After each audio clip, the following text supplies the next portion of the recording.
What's up, Achievers? Today we're talking deadlifts.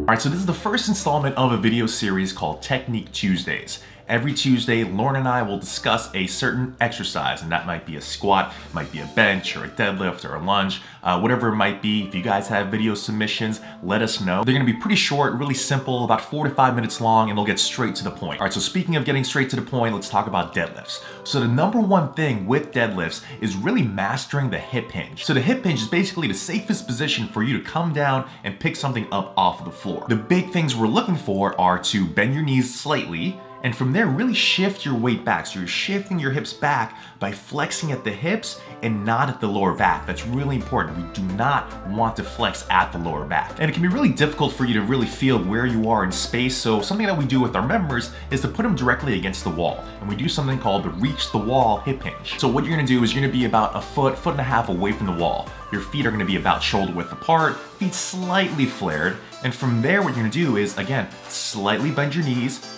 push your hips all the way back, let your torso lean forward, and try to tap the wall with your hips. Now what you want to be careful of here is if your hips drop down too low, you won't reach the wall. If your hips are up too high, you won't reach the wall either. You need to find that optimal space right in between for you to really optimize and deepen that hip hinge and for you to hit that wall. And now make sure to take a little bit of a step back if you feel like you can't reach the wall with any of those three variations. So now that we've gone over the hip hinge, now we want to actually approach the barbell. The first thing you want to think about is where to position your feet directly underneath the barbell. So you want to think about placing the barbell directly in the middle of your foot. Now, a lot of people, when they think about this, they usually have the barbell slightly on their forefoot. But if you take that approach, in reality, you're missing a lot of that back portion of your foot. So again, really think about your foot, cut it in half almost, and that's where the barbell should line up. All right, so now that you have a sense of where to actually place the barbell, you actually want to get your feet in about a hip width position directly underneath the bar. All right, so now you have a couple different options of how your feet should be flared.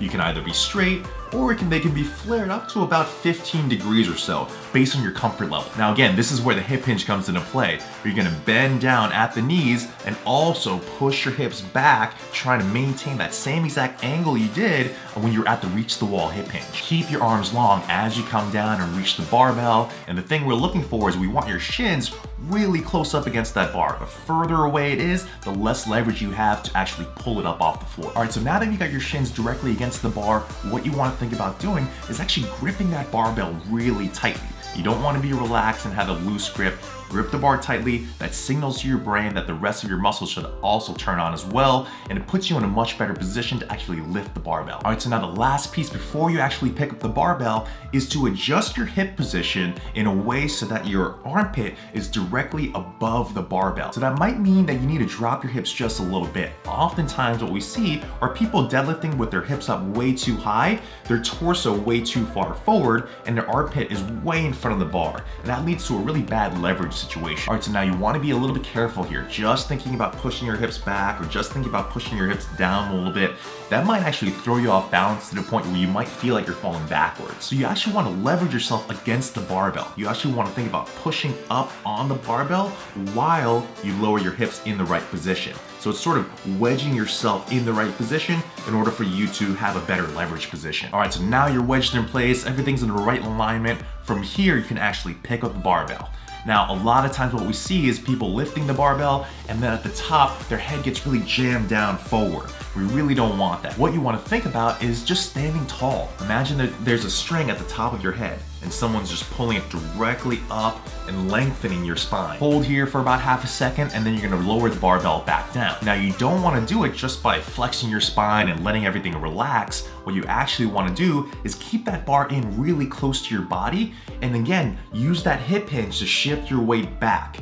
Eventually that bar will cross your knees, and then from there, that's when you can bend your knees, flex your knees, and then get back into that start position again. All right, so there you have it. That is your deadlift. If you're just learning this for the first time, start off light, don't go off too heavy. Start at a range that's about a 7 out of 10 RPE, your rate of perceived exertion. And then from there, add about 5 pounds a week or so. I wouldn't really go above 5 reps because it is such a technical skill, and the more reps that you do, the more likely you are to round at the lower back or have your hips in a port position, keep the reps at about 5, and really keep the quality super high. All right, so that about wraps it up for today. Let us know in the comment section if you have any questions or if you have any suggestions for future videos. And please hit that little thumbs up icon below, subscribe if you haven't already, and until next time, peace, love, and muscles.